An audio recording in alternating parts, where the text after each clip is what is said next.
Friends, ఎలా ఉన్నారు?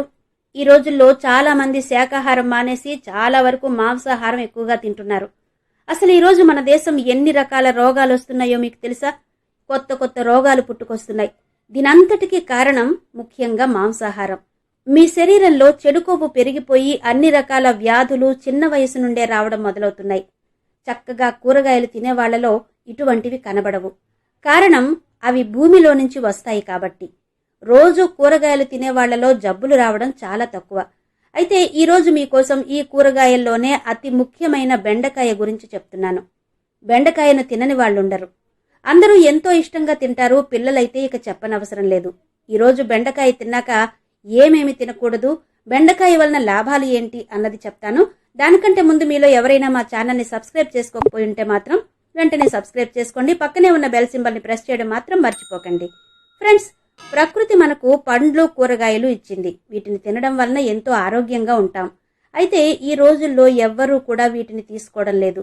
అందరూ ప్రతిరోజు కూరగాయలు తీసుకుంటే శరీరం బాగుంటుంది, అలాగే జబ్బులు కూడా రావు. అయితే అన్ని కూరగాయల్లో బెండకాయకి ఎంతో విశేషమైన ప్రాముఖ్యత ఉంది. ఇది దాదాపు అందరికీ ఇష్టమైంది. పిల్లలు దీన్ని ఎక్కువగా ఇష్టపడతారు. దాని రుచి చాలా అద్భుతంగా ఉంటుంది. ఓక్రా అంటే బెండకాయ రుచితో పాటు ఎన్నో లక్షణాలకు కూడా ప్రసిద్ధి చెందింది. బెండకాయ తినడం వల్ల మధుమేహం అదుపులో ఉంటుంది. మన గుండె పనితీరు బాగుంటుంది. ఇది క్యాన్సర్ను నివారిస్తుంది. దీంతో పాటు బెండకాయ తినడం వల్ల మన జీర్ణ వ్యవస్థ ఆరోగ్యంగా ఉంటుంది. తద్వారా మనకు మలబద్ధకం సమస్య ఉండదు. మన కళ్ళ కాంతి పెరుగుతుంది. ఇది రక్తపోటును అంటే బీపీని నియంత్రిస్తుంది. బరువు తగ్గించడంలో సహాయపడుతుంది. దీనితో పాటు ఇది రోగనిరోధక శక్తిని పెంచుతుంది. అలాగే మన రోగనిరోధక శక్తిని బలపరుస్తుంది. అలాగే ఇన్ఫెక్షన్లు రాకుండా కాపాడుతుంది.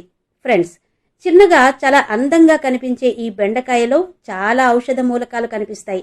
అయితే మీకు తెలుసా, బెండకాయ తినడం ఒక్కోసారి మీకు ప్రాణాంతకం అవుతుందని? నిజం.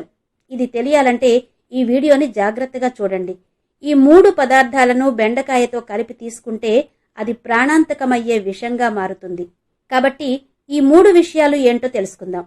ఫ్రెండ్స్, బెండకాయలో విటమిన్ సి, పొటాషియం, కాల్షియం, కార్బోహైడ్రేట్లు, ఫైబర్, ఎమినో యాసిడ్స్ వంటివి ముఖ్యమైన పోషకాలుంటాయి. దాంతోపాటు carotene, folic acid, thiamine, riboflavin, niacin వంటి ముఖ్యమైనవి కూడా ఉన్నాయి. అంతేకాదు ఇందులో ఉండే కార్డియో ప్రొటెక్టివ్ గుణాలు మన గుండెను దృఢంగా మార్చడంతో పాటు గుండె జబ్బుల నుంచి మనల్ని రక్షిస్తాయి. మన కిడ్నీలను రక్షించే మూత్రపిండ రక్షణ గుణాలు ఇందులో ఉన్నాయి. Neuro protective, anti cancer, anti ulcer, anti bacterial, anti fungal లక్షణాలు మన ఆరోగ్యానికి చాలా మేలు చేస్తాయి. వేసవి కాలంలో బెండకాయ మార్కెట్లో పెద్ద మొత్తంలో లభిస్తుంది. ఇది చాలా మంచిది, అలాగే తాజాగా ఉంటుంది. ఫ్రెండ్స్, మరి బెండకాయ తినకముందు కానీ తిన్న తర్వాత కానీ పాలు తాగకూడదు, లేదా పాల ఉత్పత్తులు తీసుకోకూడదు. ఉదాహరణకు మీరు బెండకాయతో పాటు పన్నీర్, స్వీట్ కీర్, బాసుంది ఇలాంటి వాటిని తినకూడదు. అలా చేస్తే అది విషంలా మారుతుంది. బెండకాయతో మనం తినకూడని మరో వస్తువు ఏంటంటే పొట్లకాయ. అవును ఫ్రెండ్స్, మనం బెండకాయను తిన్న వెంటనే పొట్లకాయను పొరపాటున కూడా తినకూడదు. ఇది జీర్ణ వ్యవస్థను మళ్లీ దెబ్బతీస్తుంది. వాంతులు లేక వికారంగా అనిపిస్తుంది. శరీరంలో విషం తయారవుతుంది. ఇక 3వది ముల్లంగి. అవును, ముల్లంగి మన ఆరోగ్యానికి చాలా మంచిది. కానీ ముల్లంగిని మాత్రమే తీసుకుంటే అది మనకు ఆరోగ్యకరం. కానీ బెండకాయతో కలిపి తింటే విషంతో సమానం. మీరు ముల్లంగి లేదా ముల్లంగి వంటకాలు బెండకాయ తిన్న తర్వాత తినకూడదు. ఇది మన పొట్టలోకి వెళ్లి అలాంటి కొన్ని విషపూరిత మూలకాలను సృష్టిస్తుంది. ఇది చర్మ వ్యాధులకు కారణమవుతుంది. మీరు వినే ఉంటారు, చేపలను పాలతో కలిపి తినకూడదు అని. ఎందుకంటే చర్మ సంబంధిత వ్యాధులొచ్చే అవకాశం ఉంది. ఇది పూర్తిగా నిజం. అలాగే ముల్లంగిని కూడా బెండకాయతో తినకూడదని మీరు తెలుసుకోవాలి. దీని కారణంగా తెల్ల మచ్చల సమస్య రావచ్చు. మీ చర్మంపై ఎర్రటి దద్దుర్లు కనిపించవచ్చు. అలా జరగకుండా ఉండాలి అంటే మేం చెప్పినట్టు 2 కలిపి తినకండి. దేనికి దానికి సెపరేట్గా తీసుకుంటేనే మంచిది. మీకు కావలసినప్పుడు ముల్లంగి తినండి. ముల్లంగిని ఉదయం, సాయంత్రం లేదా రాత్రిపూట తీసుకోవడం మానుకోండి. దీనివల్ల మన శరీరంలో మలబద్ధకం వంటి సమస్యలు తలెత్తుతాయి. ఎందుకంటే ముల్లంగి రాత్రిపూట జీర్ణం కాదు. కాబట్టి మీరు ముల్లంగిని ఉదయం, మధ్యాహ్నం లేదా రోజంతా ఎప్పుడైనా తినవచ్చు. కానీ సాయంత్రం లేదా రాత్రి దీనిని తినవద్దు. మీరు ఈ విధంగా పాలు, ముల్లంగి, బెండకాయతో పదే పదే తీసుకుంటే అది మీకు ప్రాణాంతకం కావచ్చు. ఫ్రెండ్స్, మరి తెలిసింది కదా కూరగాయలు మనకు ఎంత ముఖ్యమో. కొన్నిసార్లు అవే ప్రాణాంతకం కూడా కావచ్చు.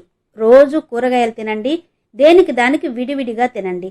అప్పుడే వాటిలోని పోషకాలు మొత్తం మన శరీరానికి అందుతాయి.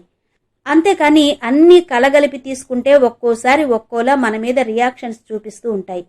ఇవి మన శరీరానికి మంచిది కాదు. కొన్నిసార్లు ఇది మందులకు కూడా తగ్గకపోవచ్చు. కొన్నిసార్లు అసలు ఇవి ఎలా వస్తున్నాయి అనేది కూడా ఎవరికీ అర్థం కాకపోవచ్చు. కాబట్టి మేము ఏదైతే చెప్పామో వాటిని తూచా తప్పకుండా పాటించండి. వీలైనంత వరకు మాంసాహారం దగ్గరికి వెళ్ళకండి. రోజు తాజా కూరగాయలు తీసుకోండి, ఆరోగ్యంగా ఉండండి. మా వీడియో గురించి మీకు ఏమైనా సందేహాలు, సూచనలు ఉంటే మాత్రం వెంటనే క్రింద ఉన్న కమెంట్ బాక్స్లో చెప్పడం మర్చిపోవద్దు. అలాగే మా వీడియోని లైక్ చేయడం కూడా మర్చిపోకండి.